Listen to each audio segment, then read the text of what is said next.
मैं अमरदीप कुमार, मेरे YouTube channel में आप सभी का हार्दिक स्वागत अभिनंदन है। देखिए, आज की वीडियो में आप सभी को हम बताएंगे कि हेक्सा फ्रेम की विशेषताएं और हेक्सा फ्रेम के भागों के नाम, इनके बारे में बताएंगे। इसके बाद इसके साथ साथ जो है हेक्सा ब्लेड का वर्गीकरण कैसे किया जाएगा और उसका सेटिंग कैसे किया जाएगा, इन सब के बारे में बताएंगे। तो चलिए आइए समझते हैं। देखिए, तो हेक्सा फ्रेम के बारे में समझिए। आप जो है विभिन्न काट के पदार्थों को काटने हेतु जो है ब्लेड सहित हैंड हेक्सा का प्रयोग किया जाता है।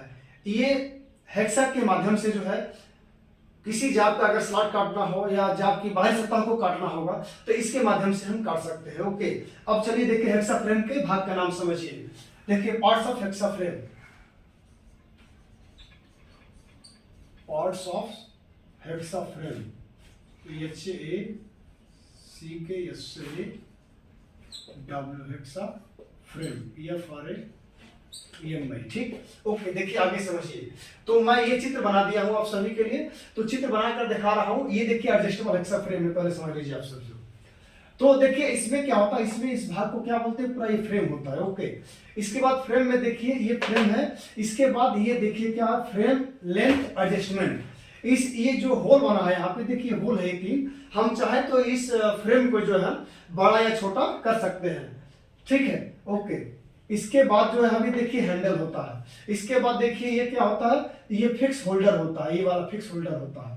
और यहाँ पे देखिए एडजस्टेबल होल्डर होता है, यहाँ पे हम जो है एडजस्ट कर सकते हैं। ओके, इसके बाद देखिए रिटेनिंग पिन होता है। इसमें ये एडजस्टेबल होल्डर में क्या होता है, उसमें रिटेनिंग पिन लगा होता है दोनों किनारों पे, यहाँ पे भी और यहाँ पे भी। यही पिन के माध्यम से जो है हम ब्लेड को क्या करते हैं, जो ब्लेड में होल बना रहता है उसको यहाँ फंसा कर जो है हम यहाँ पे विंग नट के माध्यम से टाइट कर सकते हैं। यहाँ पे क्या है, विंग नट, WING, विंग, इसको नट, इसको क्या बोलते हैं, विंग नट बोलते हैं।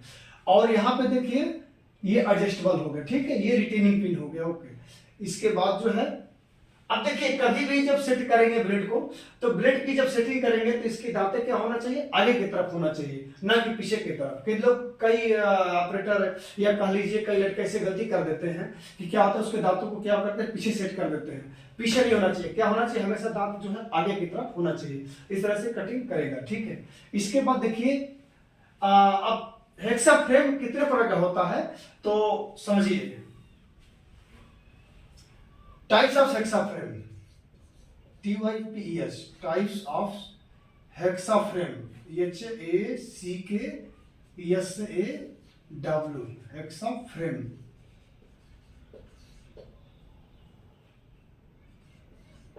ओके, देखिए हेक्सा फ्रेम जो है दो प्रकार का होता है। कौन कौन, पहला होता है देखिए सॉलिड हेक्सा फ्रेम, दूसरा होता है adjustable hexa frame. Solid hexa frame में क्या होता है कि एक स्टैंडर्ड साइज का ही ब्लेड हम बांध सकते हैं। सॉलिड का मतलब ठोस होता है, समझिए कि उसको हम इधर उधर नहीं कर सकते हैं, मतलब बड़ा छोटा नहीं कर सकते हैं। उसमें एक स्टैंडर्ड साइज का ही ब्लेड बांध कर कार्य कर सकते हैं। लेकिन दूसरे नंबर क्या होता है, एडजस्टेबल हेक्सा फ्रेम, जो बनाकर दिखा रहा हूं यहाँ पे।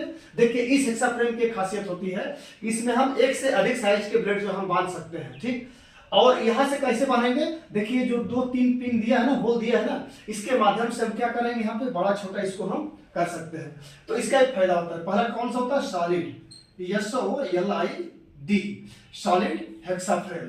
ठीक है, और दूसरा होता है एडजस्टेबल, ADJSTABLE। ठीक, एडजस्टेबल हेक्सा फ्रेम लिख दे रहा हूं, HACKSAW adjustable hexa frame, HACKSAW। ठीक, ये दो प्रकार का हेक्सा फ्रेम होता है। ठीक, इसके बाद आइए चलिए समझते हैं। अगला नंबर जो है 1 2 तीसरा नंबर क्या होता है, इसके देखिए ब्लेड। अब ब्लेड के बारे में बता सकते हैं। हेक्सा ब्लेड जो है HACKSAW hexa blade, PLA। Hexa blade के बारे में समझिए पहले। देखिए हेक्सा ब्लेड क्या होता है, हेक्सा ब्लेड जो है पतला संकरा दांतों वाली स्टील की पत्ती होती है। ठीक है, हेक्सा ब्लेड का जो साइज होता है 250 से 300 mm के बीच में उपलब्ध रहता है। ठीक, लंबाई के साइज में हेक्सा ब्लेड का साइज जो होता है 250 से 300 mm की लंबाई में उपलब्ध रहता है मार्केट में। ओके, इसके बाद इसका मेटेरियल होता है जो है लो एला स्टील या हाई स्पीड स्टील के बनाए जाते हैं। ठीक है, अगला नंबर होता है types of hexa blade, TYPES, types of hexa blade, HACKSAW, hexa blade, BLAD, ठीक है। देखिए हेक्सा ब्लेड जो है दो प्रकार का होता है। पहला कौन सा होता है कि ऑल हार्ड ब्लेड होता है, और दूसरा होता है फ्लेक्सिबल ब्लेड होता है। तो पहला होता है all hard, HARD, all hard blade, BLAD, ठीक है। और दूसरा होता है flexible, FLEXI, flexible, BLAE, flexible blade, BLAD, ठीक है। दूसरा देखिए पहला नंबर क्या होता है कि ऑल हार्ड ब्लेड, दूसरा होता है फ्लेक्सिबल ब्लेड। अब ऑल हार्ड ब्लेड में क्या होता है, सिर्फ होल को छोड़कर उसके पूरे भाग को क्या होता है, हार्ड कर दिया जाता है, ओके। और दूसरा होता है क्या, फ्लेक्सिबल ब्लेड। अब फ्लेक्सिबल ब्लेड में क्या होता है कि सिर्फ इसके दांतों को ही हार्ड कर दिया जाता है। अब ये दोनों का फायदा समझिए, इसमें क्या होता है, नुकसान क्या होता है। इसमें देखिए ऑल हार्ड ब्लेड में क्या होता है कि इससे हम स्ट्रेट यानी सीधा ही कटिंग कर सकते हैं, ओके, ऑल हार्ड ब्लेड में। लेकिन फ्लेक्सिबल ब्लेड में क्या होता है, जैसे मान लीजिए रेडियस टाइप का काटना, जैसे यहाँ जाप में ऐसे काटना हो, ठीक है, या ऐसे काटना हो, मतलब जहां घुमावदार में काटना होगा, तो ये आप क्या कर सकते हैं, फ्लेक्सिबल ब्लेड से हम जो है कटिंग कर सकते हैं। लेकिन ये जो कटिंग जो है ये ऑल हार्ड से बिल्कुल नहीं करेंगे, ओके। ये चीज को समझना है आपको।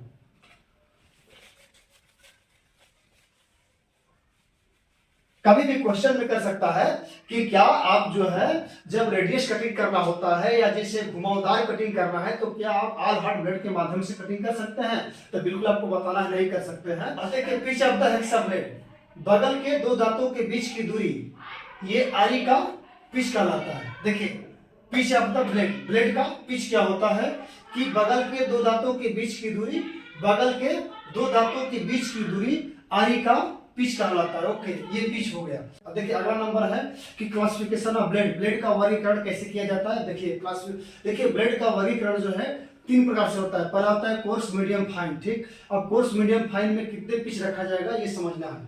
तो classification of blade, CLASSIFICATION, classification of blade, BLAD, ठीक है। देखिए क्लासिफिकेशन ऑफ ब्लेड, ब्लेड का वर्गीकरण कैसे किया जाता है। देखिए क्लासिफिकेशन है और वर्गीकरण, तो तीन प्रकार से बताए थे ना, कोर्स, मीडियम, फाइन। अब कोर्स, मीडियम, फाइन में पिच कितना रखा जाएगा, चलिए आइए समझते हैं। देखिए COARSE, ठीक है। कोर्स में होता है 1.8 mm होता है। इसका पिच कितना बनाएगा, कोर्स जो कोर्स पिच होगा, जो कोर्स ब्लेड होगा, उसमें क्या होता है कि 1.8 mm का बना रहेगा, ठीक। और इसके बाद मीडियम, MEDIUM, मीडियम में होता है कि 1.4 mm, और जो होता है 1 mm, 1.4 एंड 1 mm, दो होता है इसमें, ठीक है। कोर्स, मीडियम, इसके बाद फाइन, फाइन में देखिए 0.8 mm होता है, ठीक। तो इस तरह से ब्लेड का वर्गीकरण इस तरह से किया जाता है, कोर्स, मीडियम, फाइन। कोर्स में पिच कितना होता है, मीडियम में पिच कितना होता है, और फाइन में पिच कितना होता है। ये बोर्ड में आपको अक्सर पूछा जाता है कि कोर्स में पिच कितने mm बना होता है, फाइन में कितना बना होता है, मीडियम में कितने mm का पिच बना होता है। तो ये सबको याद रखना आपको जरूरी होता है, ओके। इसके बाद अगला नंबर चलते हैं। देखिए सेटिंग ऑफ सॉ, जब आरी से हम जो है धातु कटिंग करेंगे, जब उसकी ब्लेड जो अंदर धातु के अंदर जाएगा, तो उसमें क्या होता है, देखिए अगर दांतों की सेटिंग नहीं होगा तो उसमें क्या होगा कि इस पोजीशन में दांतें आपका खराब हो सकता है, टूट सकता है, ब्लेड यहाँ तक ब्लेड भी टूट सकता है। इन सबको बचाने के लिए क्या करता है, उसके दांतों को सेटिंग कर देता है, ओके। अब दांतों को सेटिंग देखिए कैसे करता है, इसको समझना है कि देखिए दांतों की सेटिंग दो प्रकार से होता है। पहला नंबर होता है स्टेगर्ड सेट, दूसरा होता है वेब सेट। स्टेगर्ड मतलब टेढ़े मेढ़े होता है, वेब मतलब तरंग जैसे होता है। तरंग मतलब ये देखिए ये होता है, ये क्या होता है, वेब सेट होता है, WE, ठीक। और टेढ़े मेढ़े, स्टेगर्ड मतलब क्या होता है, टेढ़े मेढ़े सेटिंग होता है। तो ये कैसे होता है देखिए आइए समझते हैं। तो पहला नंबर होता है स्टेगर्ड, STAGGERED,